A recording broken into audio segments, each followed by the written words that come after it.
السلام عليكم ورحمة الله وبركاته.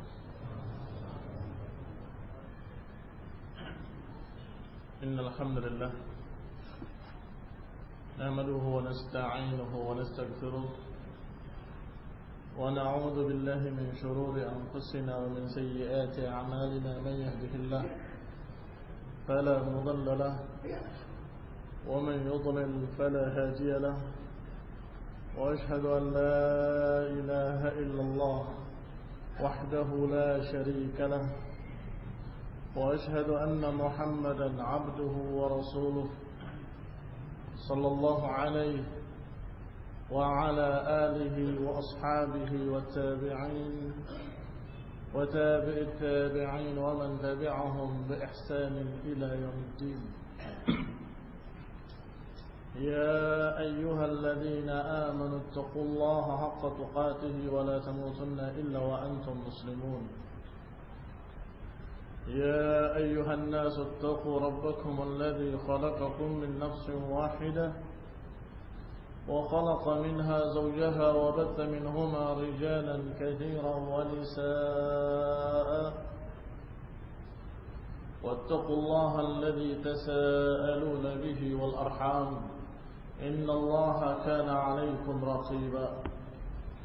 يا أيها الذين آمنوا اتقوا الله وقولوا قولا سديدا يصلح لكم أعمالكم ويغفر لكم ذنوبكم، ومن يطع الله ورسوله فقد فاز فوزا عظيما. أما بعد، فإن خير الحديث كتاب الله، وخير الهدي هدي محمد صلى الله عليه وعلى آله وسلم، وشر الأمور محدثاتها، فإن كل محدثة بدعة وكل بدعة ضلالة وكل ضلالة في النار. Ikhwani fiddin, a'azzakumullah kaum muslimin yang saya hormati. Kita masih melanjutkan kitab Ighathatul Lahfan min Masaidi Syaitan yang ditulis oleh Ibnu Qayyim al-Jauziyah rahimahullahu taala.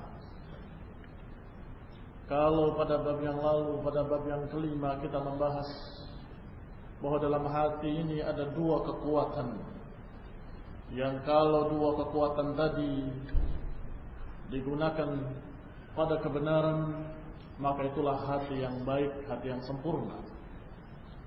Namun kalau tidak digunakan sebagaimana mestinya, maka itulah hati yang rusak. Memiliki quwwah, yaitu quwwatul tamyiz, quwwatul ilmi wa tamyiz, dan quwwatul iradah wal hubb. Ada kekuatan ilmu, kekuatan untuk membedakan. Dan yang kedua adalah kekuatan keinginan. Sehingga kalau kekuatan ilmu dan tamyiz digunakan untuk memahami agama, untuk memahami jalan yang lurus, maka itu sudah satu kebaikan. Namun harus diiringi yang kedua. Setelah dia tahu, setelah dia bisa membedakan mana jalan hak, mana jalan batil, apakah punya keinginan untuk menjalani jalan yang hak, punya keinginan untuk menghindari jalan-jalan batil atau tidak. Ini kekuatan yang kedua, quwwatul iradah. Maka salah satu dari kekuatan ini belum cukup. Walaupun ada seorang yang memiliki di hatinya kekuatan keinginan yang sangat kuat, iradah, kekuatan keinginannya sangat tinggi, tetapi dia tidak memiliki kekuatan ilmu, maka tetap dia akan tersesat. Demikian pula kalaupun dia memiliki kekuatan ilmu, alim, bisa membedakan mana yang salah, mana yang benar, bisa membedakan mana yang hak, mana yang batil, tetapi kalau keinginannya, semangatnya tidak ada untuk menjalani jalan kebenaran, maka percuma ilmu. Sia-sia ilmunya, tidak menjadi ilmu yang nafi'. Maka ikhwan fillah a'azakumullah, pada bab yang ke-6 sekarang akan dibahas bahwa di dalam hati ada sesuatu yang kalau dia ada, hatinya akan mendapatkan kelezatan dan kenikmatan. Sebaliknya kalau tidak ada, maka dia tidak akan merasakan kelezatan apapun dan tidak akan merasakan kenikmatan-kenikmatan. Kata Ibnu Qayyim rahimahullah, "Annahu la sa'adata lil qalbi wa la ladzata wa la na'im wa la salaha illa bi an yakuna Allah wa ilahuhu wa fatiruhu wahdahu wa huwa ma'buduhu wa ghayatu matlubihi wa habba ilaihi min kulli ma siwah."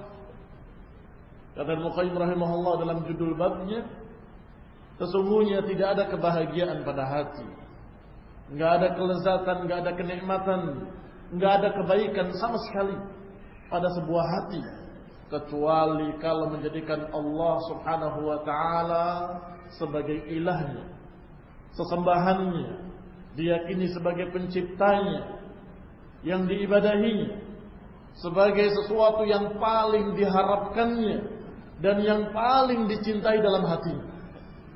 Kalau tidak demikian, tidak akan merasakan kelezatan apapun.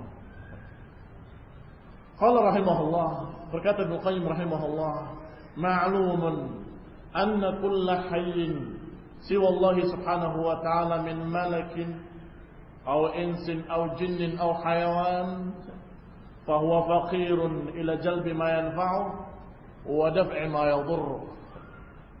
Kata Ibnu Qayyim rahimahullah, sudah ma'lum yang namanya makhluk, semua yang hidup selain Allah Subhanahu wa taala tentunya, semua makhluk-makhluk dari malaikat atau manusia atau jin, bahkan hewan-hewan sekalipun, pasti mereka butuh untuk mendapatkan sesuatu yang bermanfaat bagi dirinya dan menghindarkan dari madarat yang akan merusak dirinya.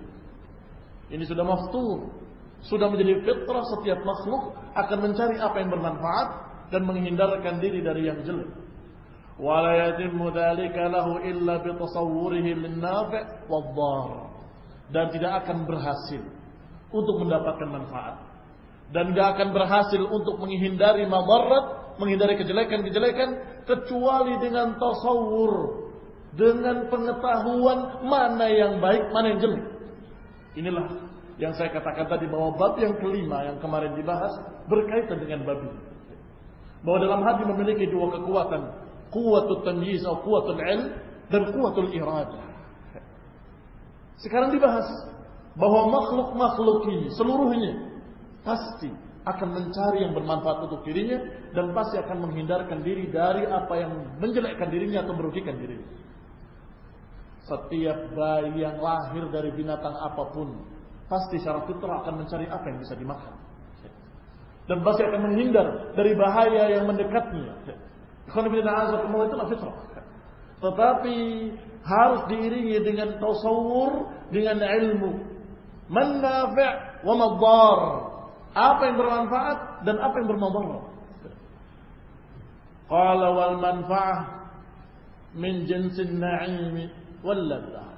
Yang namanya manfaat itu sejenis dengan apa yang menyenangkan, yang lezat, yang nikmat. Sedangkan madarat adalah sejenis dengan perkara yang menyakitkan, merugikan, menyengsarakan, azab. Fala budda lahu min amrayn, maka harus ada dua perkara. Pertama, ma'rifatu ma huwal mahbubul matlub. Pertama, mengetahui apa yang dicarinya tadi yang akan menikmatkan dirinya, yang akan menyenangkan dirinya. Alladhi yantafi' bihi wa yaltazzu bi idrakih, yang akan memberikan manfaat untuk dia dan apa yang akan dirasakan lezat nantinya. Yang kedua, harus tahu pula ma'rifatu al-'ain al-musil al-muhsil lidzalika al-maqsud. Yang kedua, harus tahu pula apa yang jelek, apa yang bermadarat bagi dirinya, apa yang menyengsarakannya. Kemudian dari dua itu harus tahu pula apa yang bisa mengantarkan kepada apa yang nikmat tadi dan menghindarkan dari apa yang jelek tadi. Berarti di sini kata Ibnu Qayyim rahimahullah ada 4 perkara. Pertama, perkara yang dicari. Kedua, jalannya. Mengetahui apa yang dicari. Kedua, jalannya. Yang ketiga, mengetahui apa yang harus dihindari. Dan yang keempat, apa caranya atau apa jalannya?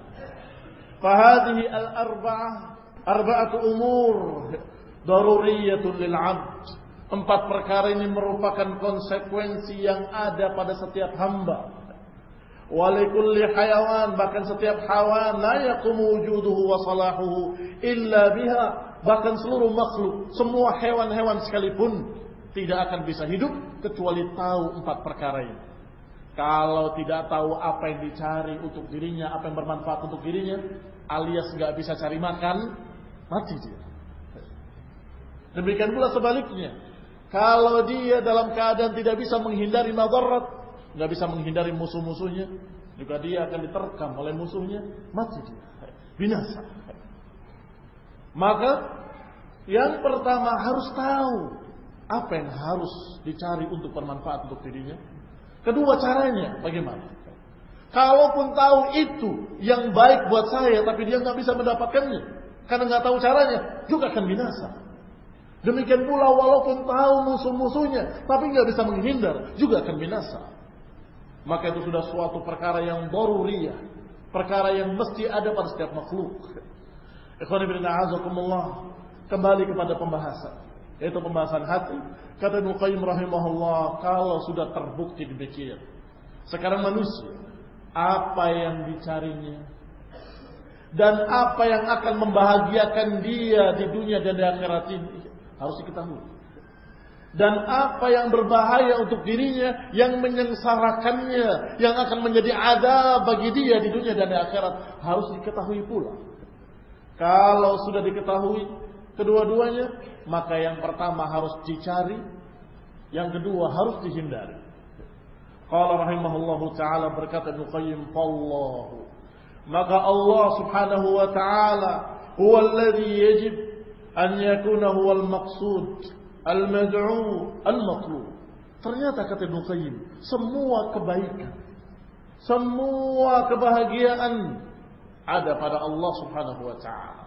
Allah yang memilikinya, Allah yang menakdirkannya, Allah yang menguasainya. Maka di mana dicari? Dari Allah subhanahu wa ta'ala. Taib kesengsaraan, kejelekan, azab, tidak ada yang menakdirkannya kecuali Allah. Dan tidak ada yang lebih mengerikan azabnya selain azab Allah. Maka juga yang paling dihindari adalah kemurkaan Allah dan azabnya. Kembali kedua-duanya kepada Allah subhanahu wa ta'ala. Maka qala rahimahullah, maka berkata Ibnu Qayyim rahimahullah, yajib an yakuna huwal maqsud al-mad'u al-matlub. Hendaklah menjadikan Allah sebagai yang diharapkan, yang diminta, yang dicari adalah Allah subhanahu wa ta'ala. Alladhi yuradu wajhuh, yang diharapkan wajah Allah subhanahu wa ta'ala. Wa yabtaghi qurbuh, wa yubtagha qurbuh, dan diharapkan pula untuk selalu dekat dengan Allah subhanahu wa ta'ala.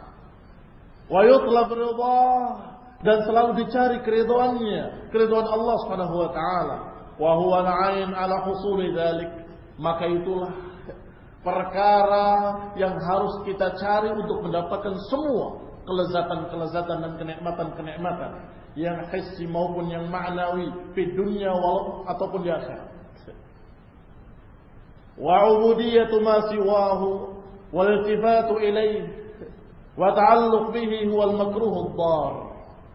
Sebaliknya, kalau berpaling dari Allah subhanahu wa ta'ala, bergantung kepada selain Allah subhanahu wa ta'ala, bertawakal kepada selain Allah subhanahu wa ta'ala, maka itulah yang akan menyengsarakan dan yang dibenci, yang akan membuat madarat.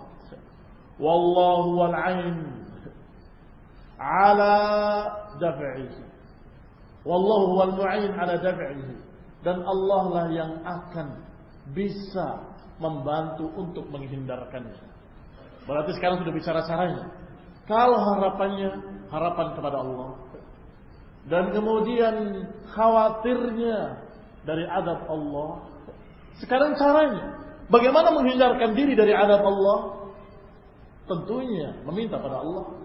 Bagaimana mengharapkan keridhaan? Dengan doa kepada Allah Subhanahu wa taala. Maka al-mu'in wahdahu, satu-satunya yang akan menolong untuk mendapatkan apa yang dicari adalah Allah sendiri. Satu-satunya yang diharapkan untuk bisa membantu menghindarkan dari kejelekan-kejelekan juga Allah Subhanahu wa taala. Ternyata 4 perkara tadi semuanya kembali kepada Allah Subhanahu wa taala. Manusia yang diciptakan oleh Allah Subhanahu wa taala untuk beribadah. Wa ma khalaqtul jinna wal insa illa liya'budun, kata Allah. Tidak aku ciptakan jin dan manusia kecuali agar mereka beribadah kepadaku, kata Allah. Ma uridu minhum min rizqin wa ma uridu an yut'imun. Aku tidak ingin dari mereka rezeki, dan aku tidak ingin dari mereka untuk memberi makan aku, kata Allah. Aku ciptakan mereka agar memerintahkan mereka untuk beribadah kepadaku. Karena mereka enggak akan bisa lepas dari Allah Subhanahu wa taala.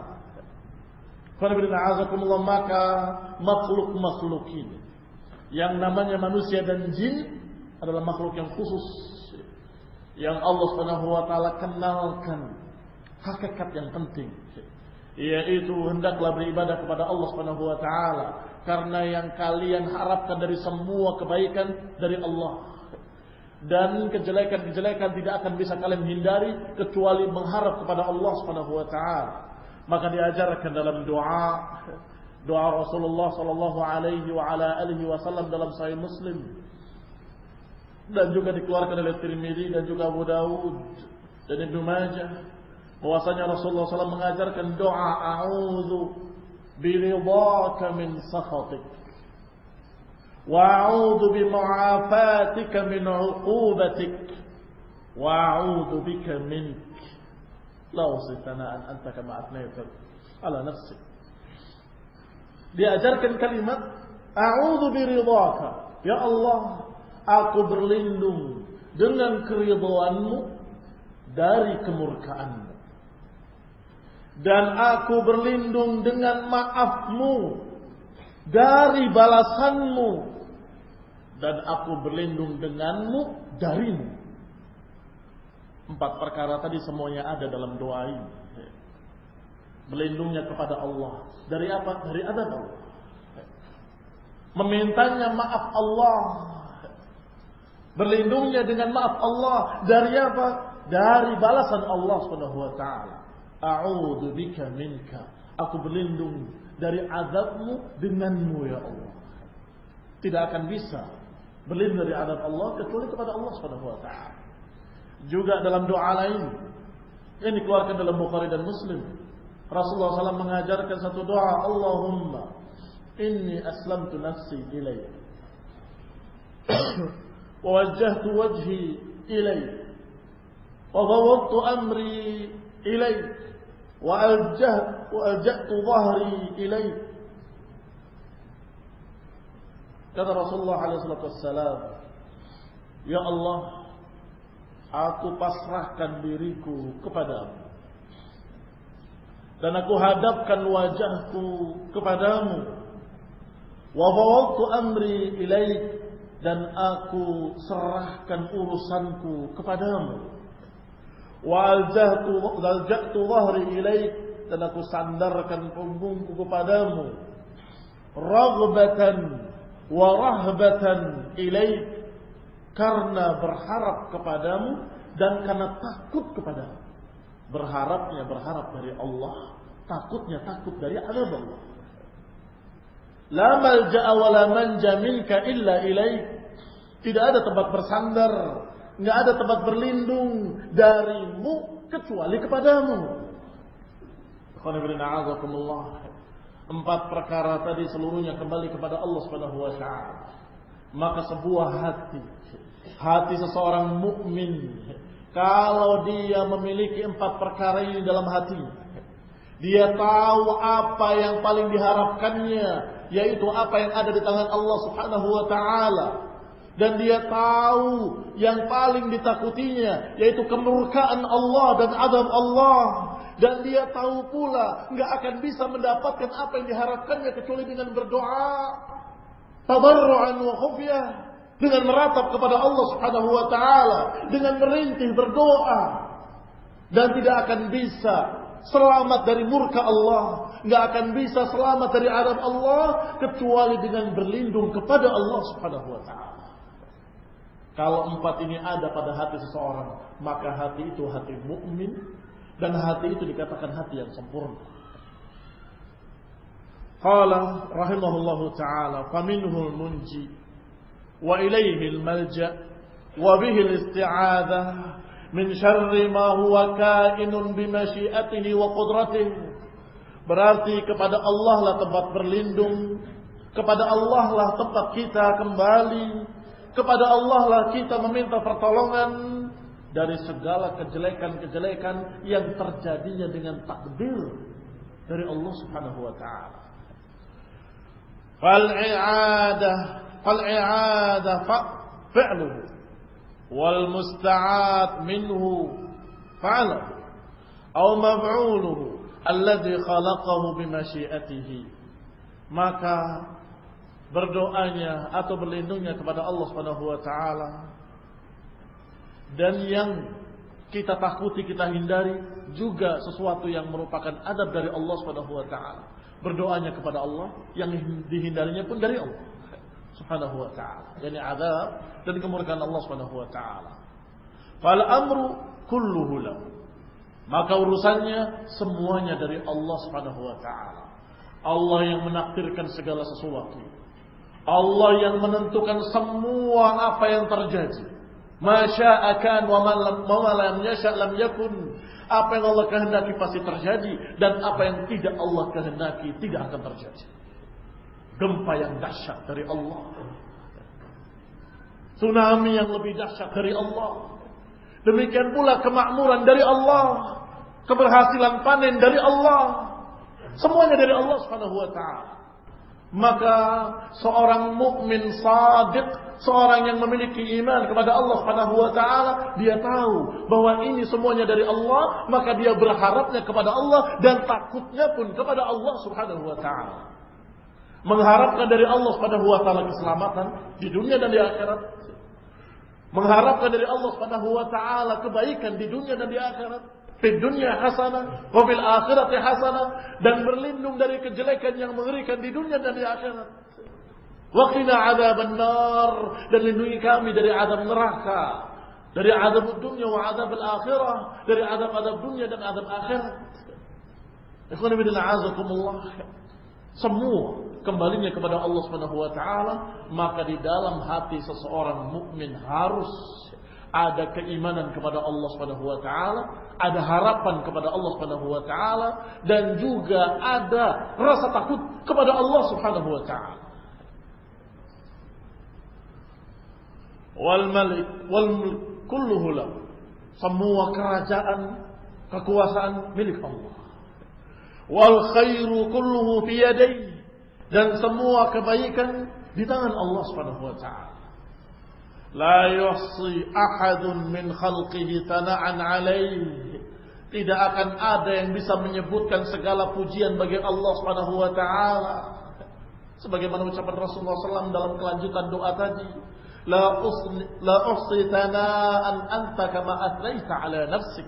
Ya Allah, aku tidak bisa menyebutkan keseluruhan dari puji-pujian terhadapmu sebagaimana engkau pujikan dirimu sendiri. Allah Subhanahu wa taala Maha terpuji. Semua apa yang kita kenali sifat-sifatnya yang mulia, nama-namanya yang mulia, puji-pujian yang disebutkan dalam Quran dan Sunnah, masih ada lagi selain itu yang tidak disampaikan oleh Allah Subhanahu wa taala. Maka la usi tanaan, la ahadun yuhsi tanaan, enggak ada seorang pun yang mampu menyebutkan segala pujian bagi Allah Subhanahu wa taala. Karena kekuasaan seluruhnya milik Allah, kebaikan seluruhnya milik Allah, hikmah seluruhnya milik Allah, dan semua keadilan adalah milik Allah Subhanahu wa taala. Bal huwa kama atna ala nafsi. Maka Allah Subhanahu wa taala Maha terpuji sebagaimana Allah pujikan dirinya sendiri. Wa fawqa ma yutni alaihi kullu ahad. Allah di atas pujian siapapun, Semua orang yang memuji dengan puji-pujian yang ada dalam Quran dan Sunnah, maka Allah lebih terpuji dari itu. Yani walihada kana salahal 'abd wa sa'adatuhu fi tahqiq ma'na la ilaha illallah. Oleh karena itu, kebahagiaan manusia, kebaikan manusia dengan mewujudkan kalimat la ilaha illallah dalam hatinya terutama. Baru kemudian dibuktikan dalam amalnya. Yani mewujudkan dalam hatinya kalimat iyyaka na'bud wa iyyaka nasta'in. Ya Allah, kepadamu-lah kami beribadah, tidak kepada yang lain. Dan kepadamu-lah kami meminta pertolongan. Yang pertama ibadah, yang kedua isti'anah. Termasuk dalam yang dibahas tadi. Tahu yang disembahnya adalah Allah. Tetapi tahu pula bahwa kita nggak akan mampu kecuali dengan kekuatan dari Allah. Wala haula wala quwwata illa billah. Nggak ada kekuatan, nggak ada daya upaya kecuali dengan bantuan dari Allah Subhanahu wa taala. Ketika kita bisa berdiri salat, ketika kita bisa berpuasa di bulan Ramadan, bersyukurlah pada Allah Subhanahu wa taala. Allah memberikan pertolongan, bantuan kepada kita sehingga kita bisa mendirikan salat. Betapa banyak orang-orang yang ingin salat tapi salah. Betapa banyak yang ingin salat tapi dia dalam keadaan tidak sempat. Berapa banyak orang yang ingin beribadah tapi dia tidak mampu. Kasihan. Maka beribadahnya kepada Allah, tetapi kita yakin kita nggak akan mampu beribadah kecuali dengan bantuan Allah. Nggak akan mampu kita sholat dengan baik, nggak akan mampu berpuasa dengan baik dan benar kecuali dengan bantuan dari Allah Subhanahu wa taala. Maka kalimat yang paling hak adalah kalimat dalam surat Al-Fatihah, iyyaka na'bud wa iyyaka nasta'in. Ya Allah, kepadamu-lah aku beribadah dan kepadamu-lah kami memohon pertolongan, bantuan. Jangan sombong. Jangan sombong dengan ibadah. Saya hebat, saya tinggi ibadahnya, saya sudah bisa qiyamul lail, saya sudah bisa puasa Daud, saya sudah begini. Harusnya Allah memberikan kepada saya begini dan begitu. Kok sombong? Harusnya Allah. Sudah berani mengharuskan Allah. Lantas yang membantu kamu sehingga kamu bisa qiyamul lail siapa? Yang memberikan i'anah, dukungan dan bantuan kepadamu sehingga kamu bisa berpuasa dengan puasa Daud, Masya Allah, siapa? Yang memberikan kepadamu kekuatan, yang memberikan kepadamu kesehatan, yang memberikan kepadamu dalam wujud yang normal, tidak cacat, yang menjadikan kamu memiliki kekuatan, siapa? Yang memberikan fasilitas buatmu sehingga kamu bisa bernafas, bisa makan, bisa minum dengan normal, siapa? Semua dijawab Allah, Allah. Berarti ibadah kamu yang hebat itu Allah yang menakdirkannya untukmu. Afala takun abdan syakura? Tidakkah semestinya kamu menjadi hamba yang syukur? Rasulullah sallallahu alaihi wa ala alihi wasallam yang sudah dijamin dengan ampunan dari Allah Subhanahu wa taala. Salatnya Masya Allah, khusyuknya Masya Allah, berdirinya, sujudnya, sehingga kaki beliau bengkak. Sampai Aisyah mengatakan, ya Rasulullah, untuk apa yang seperti ini padahal engkau telah diampuni dosa yang lalu dan dosa yang akan datang. Jawabnya, afala akuna abdan syakura? Kalau sudah diampuni dosa-dosaku, bukankah semestinya aku menjadi hamba yang bersyukur? Salat nikmat. Bisa sempat salat berjamaah nikmat. Kita mendapatkan dari Allah taufik, itu kenikmatan juga.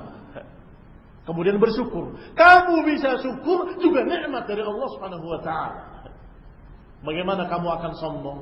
Bagaimana kita bisa lepas dari Allah Subhanahu wa taala? Tidak akan bisa. Tidak akan bisa lepas dari Allah Subhanahu wa taala. Qala rahimahullah, berkata Ibnu Qayyim rahimahullah, fal awwal min ma'na uluhiyatihi wa tsani min ma'na rububiyyatihi. Kalimat iyyaka na'budu wa iyyaka nasta'in. Yang pertama terkandung di dalamnya makna uluhiyah. Yang kedua terkandung di dalamnya makna rububiyah. Berarti dengan kalimat iyyaka na'budu wa iyyaka nasta'in kita bertauhid dengan tauhid uluhiyah dan tauhid rububiyah sekaligus. Qala fa innal ilah huwa alladhi ta'alahu al-qulubu mahabbatan wa inabatan wa ijlalan wa ikraman wa ta'ziman wa dhullan wa khudu'an wa khawfan wa raja'a. Karena yang namanya ilah adalah sesembahan yang dipertuhankan atau disembah, dibesarkan, diagungkan oleh hati. Itu yang namanya ilah. Yang ya'lahuhul qulub, yang diilahkan oleh hati. Mahabbatan, dengan rasa cinta, dengan kembali kepadanya, dengan mengagungkannya, dengan memuliakannya, dengan merendah di hadapannya, dengan tunduk kepadanya, dengan khusyuk kepadanya, tunduk kepadanya, dengan rasa takut, dengan rasa harap, dengan rasa bergantung kepadanya, dengan kembali kepadanya, dengan pemuliaan. Ketika kita menyatakan iyyaka na'bud, kepada Engkaulah ya Allah aku beribadah. Artinya hati meyakini ya Allah, aku mengakui bahwa Engkau ilah al-ma'bud, ilah al-haq, al-ma'bud al-haq wahd, la syarika lahu, tidak sekutu baginya. Maka hati menyembahnya, membesarkannya, mengagungkannya, mencintainya, bergantung kepadanya. Ini uluhiyah. Ini uluhiyah. War-rabbu, sedangkan yang kedua, kenapa disebut rububiyah? Kalimat wa iyyaka nasta'in, dan kepadamu lah ya Allah aku memohon pertolongan. Rububiyah. Kenapa? Karena yang namanya Rabb huwallazi yurabbi 'abdahu. Yang namanya Rabb adalah yang memelihara hamba-hambanya, yang memberikan ciptaannya, ini yang menciptakannya, yang membimbingnya kepada kebaikan-kebaikannya, yang mengaturnya dan menguasainya, sehingga ketika dia sadar, seorang yakin bahwa Allah lah yang memeliharanya, Allah lah yang menakdirkannya, Allah pula yang memberikan semua fasilitas-fasilitasnya, karena Allah sebagai Rabb Jalla Jalaluh. Maka tentunya orang tadi akan berkata, ya Allah, tolonglah aku untuk bisa beribadah kepadamu. Yang pertama tadi, aku akan beribadah kepadamu. Tekad kuat akan beribadah kepadamu. Ini al-ilmi, ilmu bahwasanya Allah yang diibadahinya. Tapi ketika dia mau praktek, ingin beramal ibadah untuk Allah Subhanahu wa taala, dia tahu bahwa yang menakdirkan saya Allah.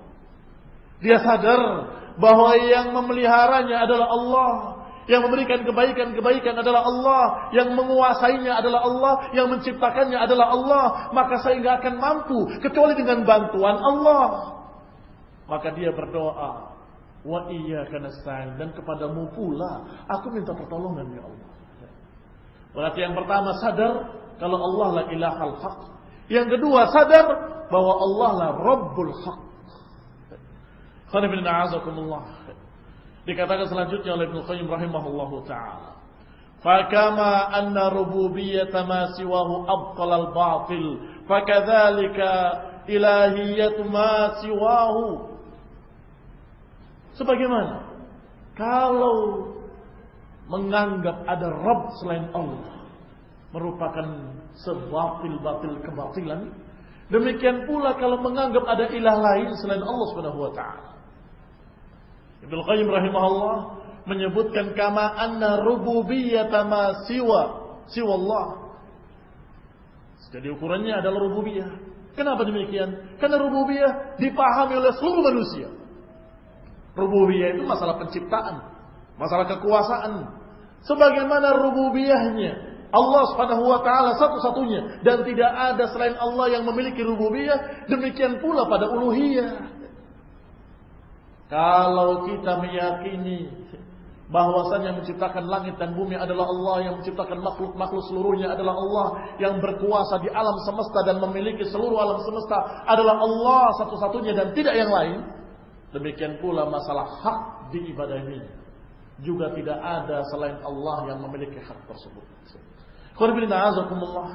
Mereka manusia-manusia dari agama apapun, kalau ditanya siapa yang memiliki langit dan bumi, mereka akan menjawab Allah, atau mereka akan menjawab Tuhan Allah, atau mereka akan menjawab dengan kalimat Tuhan, atau semakna dengan itu, tetapi tujuannya sama, yaitu ilah al-haq yang satu. Tetapi ketika diajarkan untuk beribadah kepada Allah dengan cara yang Allah ajarkan, mulai mereka berkilah, menolak dengan berbagai macam alasan. Maka kata Ibnu Qayyim rahimahullah, di dalam ayat ini diajarkan kepada kaum muslimin untuk mengikrarkan dua-duanya, rububiyahnya dan uluhiyahnya. Iyyaka na'budu wa iyyaka nasta'in. Kepadamulah aku beribadah dan kepadamulah aku meminta pertolongan. Kami yakin engkau yang berhak diibadahi ya Allah. Dan kami yakin pula bahwa kami enggak akan mampu beribadah tanpa bantuanmu, tanpa pertolonganmu. Allah Subhanahu wa taala berfirman, fa'budhu wa tawakkal 'alaihi. Lihat perintah ini dalam Al-Qur'an surat Hud ayat 123. Fa'budhu wa tawakkal 'alaihi. Beribadahlah pada Allah dan bergantunglah, bertawakallah kepadanya. Yang pertama uluhiyah, yang kedua rububiyah. Yang pertama terkandung di dalamnya uluhiyah, beribadahlah pada Allah, jangan pada yang lain. Karena Allah al-ma'bud satu-satunya, la ilaha illallah. Wa tawakkal 'alaihi, dan bergantunglah kepadanya. Ini konsekuensi dari rububiyah. Bukankah kalian yakin Allah lah yang menakdirkan? Tawakkal 'ala Allah. Bukankah kalian yakin Allah lah yang akan menolong kamu? Serahkan pada Allah Subhanahu wa taala. Wa may yatawakkal 'ala Allah fa huwa hasbuh. Barang siapa yang bertawakal pada Allah, maka Allah akan berikan kecukupan kepadanya. Juga ayat Allah Subhanahu wa taala tentang nabinya Nabi Syuaib. Wa ma taufiqi illa billah, alaihi tawakkaltu wa ilaihi unib. Nabi Syuaib alaihi salam mengajarkan satu kalimat, wa ma taufiqi illa billah, dan tidaklah taufik bagiku kecuali dari Allah. Alaihi tawakkaltu, kepadanya aku bertawakal, wa ilaihi unib, dan kepadanya aku kembali. Ini kembali dalam artian mengembalikan segala urusan, berharap, berdoa, ibadah. Di sini juga terkandung dua tadi. Karena dia mengenal Allah secara rububiyahnya, bahwa Allah lah yang menciptakan dan menakdirkan, maka kata Syuaib alaihi salam, wa ma taufiqi illa billah. Tidaklah aku mendapatkan ketaufik kecuali dari Allah. Apa makna taufik? Kalau seorang berkeinginan sesuatu, ingin mengerjakannya, kemudian terjadi dengan takdir dari Allah, itu namanya taufik. Kalau kehendak dia dengan apa yang dikehendaki oleh Allah Subhanahu wa taala. Ketika dia ingin mengerjakannya tetapi tidak terjadi, gagal, belum mendapatkan taufik. Maka aku punya keinginan, tetapi tidak mesti apa yang aku inginkan akan terjadi. Wa ma taufiqi illa billah, dan tidaklah taufik kecuali dari Allah Subhanahu wa taala. Rububiyah, meyakini kalau Allah yang menakdirkan seluruhnya. Juga kalimat alaihi tawakkaltu, dan kepadanya aku bertawakal, bergantung kepada Allah, karena Allah Subhanahu wa taala Ar-Rabb, yang memiliki sifat rububiyah. Kemudian diakhiri wa ilaihi unib, dan kepadanya aku kembali. Permasalahan-permasalahan yang dihadapi dikembalikan pada Allah. Sujud di hadapan Allah, berdoa, meratap, mengatakan ya Rabb, ya Allah, ya Allah. Ubudiyah, uluhiyah. Juga dalam ayat lain Allah berfirman, wa tawakkal 'alal hayy alladzi la yamut wasabbih bihamdih. Bertawakallah kepada Al-Hayy, kata Allah. Bergantunglah kepada Allah yang Maha Hidup, yang tidak akan pernah mati. Wasabbih bihamdih, dan pujilah Allah Subhanahu wa taala. Memuji Allah, berzikir adalah ibadah. Sedangkan tawakal juga ibadah. Ibadah tawakal mengandung keyakinan kalau Allah Subhanahu wa taala adalah Rabb yang memiliki sifat rububiyah. Dan memuji Allah Subhanahu wa taala adalah ibadah karena meyakini Allah yang memang pantas untuk diibadahi. Allah Subhanahu wa taala berfirman dalam ayat lain dalam surat Muzammil, "Wa tabattal ilaihi tabtila Rabbul masyriqi wal maghrib la ilaha illa huwa fattakhidhu wakila." Allah memerintahkan agar kita beribadah. Wa tabattal ilaihi tabtila. Untuk tabattul di malam hari. Tabattul itu artinya beribadah. Meninggalkan keluarganya, meninggalkan istrinya untuk beribadah. Tapi yang dimaksud tabattul di sini tentunya dari awal ayatnya adalah berbicara tentang qiyamul lail. Qumil laila illa qalila nisfahu aw inqus minhu qalila aw zid alayhi wa rattilil qur'ana tartila, sampai pada ayat Allah wa tabattal ilaihi tabtila. Dan hendaklah engkau beribadah menyendiri di malam hari. Ini berarti tauhid uluhiyah. Diajarkan, diperintahkan untuk beribadah kepada Allah. Rabbul masyriq wal maghrib, karena Allah adalah Rabbnya, penguasa timur dan barat. Tiada ilah kecuali Dia, maka ambillah Dia sebagai wakil. Ini bertawakallah kepadanya. Selalu Allah gandengkan rububiyah dan uluhiyah, uluhiyah dan rububiyah. Demikian pula pada ayat dalam surat Ar-Ra'd, "Qul huwa rabbi la ilaha illahu alaihi tawakkaltu wa ilaihi matab." Katakan, Dialah Rabbku, la ilaha illahu, tiada yang berhak diibadahi kecuali Dia. Alaihi tawakkaltu wa ilaihi matab. Kepadanya aku bertawakal dan kepadanya aku bertaubat. Disebutkan pula oleh Allah Subhanahu wa taala dalam surat Al-Mumtahanah, Rabbana alaika tawakkal, Rabbana alaika tawakkalna wa ilaika anabna wa ilaikal masir.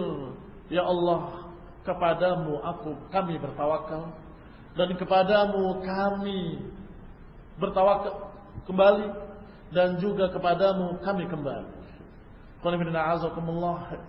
Disebutkan juga dua, inabah dan tawakal. Yang satu mengandung uluhiyah dan satu mengandung rububiyah.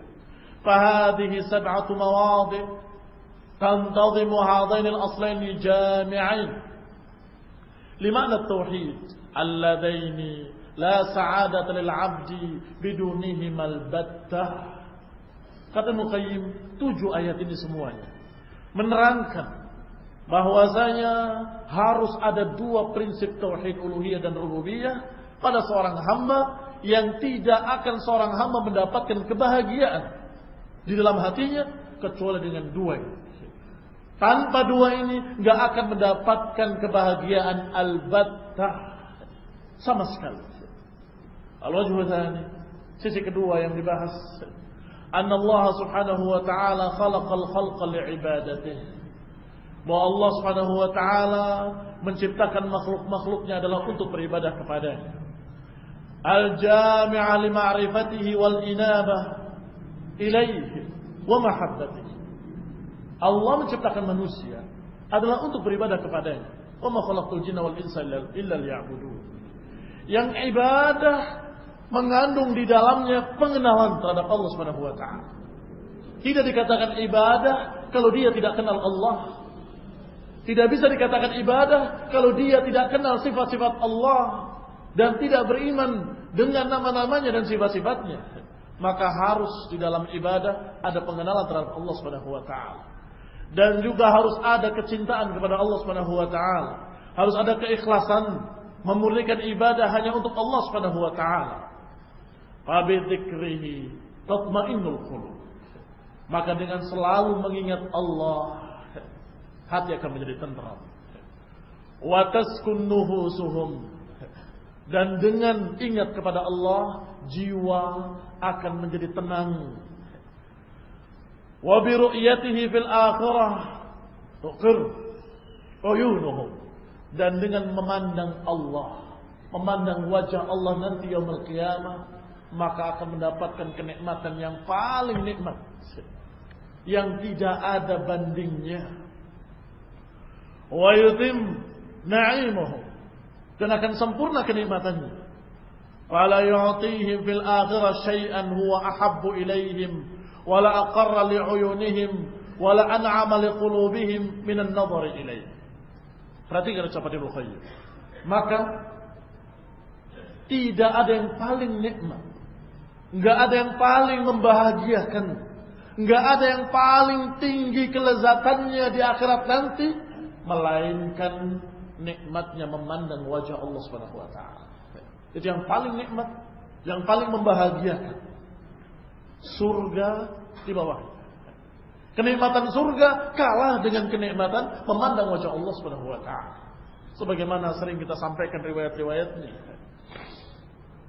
bahwasanya ketika mereka masuk ke dalam jannah, Allah Subhanahu wa taala menawarkan kepadanya bahwa Allah Subhanahu wa taala memiliki janji yang akan ditepatinya.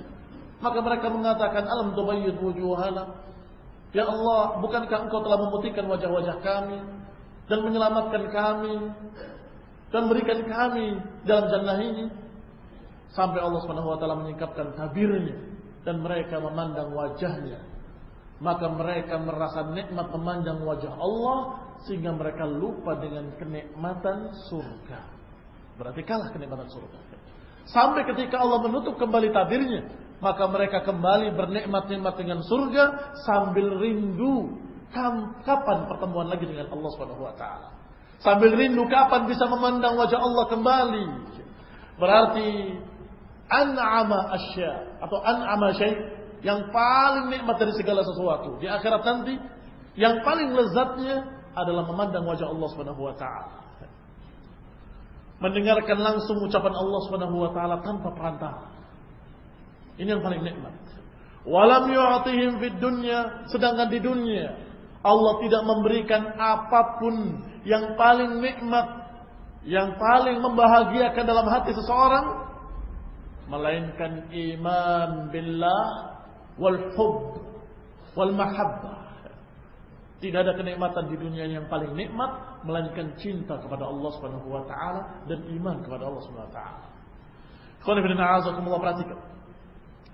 Yang digambarkan oleh Ibnu Qayyim rahimahullah bahwa ternyata kenikmatan ma'nawi lebih tinggi daripada kenikmatan hissi. Ternyata kenikmatan dalam bentuk kenikmatan hati ternyata lebih tinggi dan mengalahkan kenikmatan-kenikmatan yang bersifat materi. Di surga ada kenikmatan-kenikmatan materi. Di dalam surga semua yang kamu inginkan ada. Di dalamnya ada seluruh apa yang diinginkan oleh hawa nafsu ada. Kamu bernikmat-nikmat dengan bidadari, dengan wanita, dengan makanan-makanan, dengan kelezatan-kelezatan minuman, dengan semua yang kamu inginkan ada dalam surga. Tapi itu semuanya bersifat materi. Ternyata ketika memandang wajah Allah, lebih nikmat dari semua kenikmatan-kenikmatan surga. Di dunia pun demikian. Ada kenikmatan-kenikmatan duniawiyah sifatnya, yang sifatnya materi. Ternyata kenikmatan yang sifatnya batiniyah, kenikmatan yang sifatnya ma'nawi di dalam hati ternyata jauh lebih nikmat. Bahkan merupakan dasar dari kenikmatan yang lain, fondasi dari kenikmatan yang lain. Sesungguhnya kalau mereka orang-orang dari kalangan ahlu dunia mau berpikir sedikit saja, mereka akan sadar dan mereka akan bisa memahami apa yang dikatakan oleh Ibnu Qayyim ini. Tanyakan pada mereka ahlu dunia, kalau kamu hatinya sedang gundah gulana, sedang problem yang sangat berat, kamu sedang marah misalnya dengan istrimu, kira-kira bisakah kamu makan dengan lezat? Bisakah kamu minum dengan nikmat? Bisakah kamu bersenang-senang dengan kenikmatan-kenikmatan materi? Tidak bisa. Terganggu. Kenapa? Karena hatinya sedang sengsara. Kalau hatinya sedang sakit, sedang merasakan sakit yang sangat, maka dia nggak akan bisa merasakan lezat apapun dari materi-materi. Tetapi kalau hati sedang senang, sedang berbahagia, maka kenikmatan yang lain bisa terasa nikmatnya. Ikhwan fillah azakumullah, maka yang lebih rinci dari itu perlu dibahas. Bahwa yang namanya hati yang sedang gembira dan bahagia bukan hati-hati orang yang mendapatkan lotre. Bukan hati mereka-mereka yang katanya mendapatkan keuntungan besar dalam bisnisnya. Bukan. Hati yang paling berbahagia adalah hati seorang mukmin. Hati yang paling berbahagia adalah hati yang memiliki cinta kepada Allah Subhanahu wa taala. Hati yang paling tenang, tentram adalah hati mereka-mereka yang memiliki iman. Yang Allah panggil, ya ayyatuhan nafsul mutmainnah, irji'i ila rabbiki radiyatan mardiyah. Wahai jiwa yang tenang, tentram, kembalilah kepada Rabbmu dengan ridha dan diridhai. Jiwa yang tenang, tentram, jiwanya siapa? Jiwanya mukmin. Maka kalau orang itu sudah mukmin taqi, bertakwa, dan hatinya memiliki iman dan cinta kepada Allah, maka dia orang yang hatinya sangat senang dan berbahagia. Orang yang memiliki kelezatan dan kenikmatan dalam hatinya. Kalau hatinya sudah lezat, hatinya sudah nikmat, hatinya sudah bahagia, silakan makan nasi putih sekalipun dengan garam, dia akan gembira. Nikmat, Masya Allah. Berebut anak-anak pondok. Nah, makan nasi dengan garam, berebut mereka. Betapa nikmatnya. Tetapi mereka yang tidak kenal Allah, yang tidak cinta pada Allah, yang hanya urusannya dengan dunia, menjadi ahlu dunia, tidak cukup dengan itu. Ditambah dengan lauk yang lain, masih kurang nikmat. Ditambah lagi dengan yang paling mahal, masih kurang nikmat. Pak supir, bawakan aku ke restoran yang paling mahal di Jakarta. Bawakan ke restoran yang paling istimewa, paling mewah, dan paling nikmat. Saya akan bayar berapa miliar pun, berapa juta pun. Tetap ketika sampai di sana, nggak bisa merasakannya. Kenapa demikian? Urusannya urusan hati. Sebagaimana di akhirat yang paling nikmat adalah memandang wajah Allah, demikian pula di dunia yang paling nikmat adalah cinta kepada Allah Subhanahu wa taala. La ya'rifuha illa man dhaqa. Enggak akan bisa memahami, enggak akan bisa mengerti kecuali orang yang merasakan. Kalau sudah merasakannya baru menyatakan iya. Sehingga kata para ulama, wallahi kalau mereka tahu ketentraman yang ada pada hati seorang mukmin, niscaya mereka akan membeli dengan berapapun. Sungguh kalau mereka orang-orang kafir tahu ketentraman, ketenangan yang ada dalam jiwa-jiwa seorang yang beriman, niscaya mereka akan membelinya dengan harta mereka. Mereka akan belinya dengan harta dunia mereka, walaupun dengan seluruh harta mereka habis, mereka akan beli. Mereka hidup dalam gundah gulana, dalam kegelisahan. Demikian yang dikatakan oleh Ibnu Qayyim rahimahullah, bahwa yang paling nikmat di dunia ini adalah iman billah wal mahabbah wasyauq ila liqa'ih, dan rindu kepada Allah Subhanahu wa taala. Wa qad jama'a an-nabiy sallallahu alaihi wa ala alihi wasallam. Ibnu Qayyim tidak hanya mengucapkan dari dirinya, tapi beliau membawakan dalil bahwasanya Rasulullah sallallahu alaihi wa ala alihi wasallam pernah mengumpulkan kedua-duanya perkara tadi. Doa dalam doa beliau sebagaimana diriwayatkan oleh Imam Nasai dan Imam Ahmad dan juga Ibnu Hibban di dalam sahihnya dan lain-lain. Dari Ammar bin Yasir radhiyallahu taala anhu bahwasanya Rasulullah sallallahu alaihi wasallam kana yad'u bihi, bahwasanya Rasulullah SAW pernah berdoa dengan doa seperti ini. Allahumma bi'ilmikal ghaib. Ya Allah, dengan ilmumu yang gaib. Ini ilmumu tentang kegaiban. Wa qudratika 'alal khalq, dan dengan kekuasaanmu terhadap makhluk. Ahyini ma'alimtal hayata khairan li. Hidupkanlah aku selama kehidupan itu baik bagiku. Wa tawaffani idza kanatil wafata khairan li, dan wafatkan aku kalau memang kematian itu baik bagiku. Was'aluka khasyataka fil ghaibi wasyahadah, dan aku meminta kepadamu ya Allah kekhusyuan kepadamu dalam keadaan sendirian ataupun dalam keadaan di tengah-tengah manusia. Was'aluka kalimatal haqqi fil ghadabi war ridha, dan aku meminta kepadamu ya Allah kalimat yang hak dalam keadaan marah ataupun dalam keadaan ridha. Meminta agar kalimatnya tetap hak ketika marah ataupun ketika ridha. Wa as'alukal qasd fil faqri wal ghina, dan aku meminta kesederhanaan dalam keadaan kaya ataupun dalam keadaan miskin. Wa as'aluka na'iman la yanfad, dan aku meminta kenikmatan-kenikmatan yang tidak pernah berakhir. Wa as'aluka qurrata 'ainin la tanqati', dan aku meminta kepadamu ya Allah kebahagiaan yang tidak pernah terputus. Wa as'aluka ar-ridha ba'da al-qada, dan aku meminta kepadamu keridhaan setelah keputusan. Sebagian manusia ketika Allah putuskan dengan takdirnya sesuatu, tiba-tiba mereka kecewa dan tidak ridha. Rasulullah berdoa, as'aluka ar-ridha ba'da al-qada, ya Allah aku minta kepadamu agar aku bisa ridha dengan keputusan yang kau putuskan. Was'aluka bardal 'aisy ba'dal maut,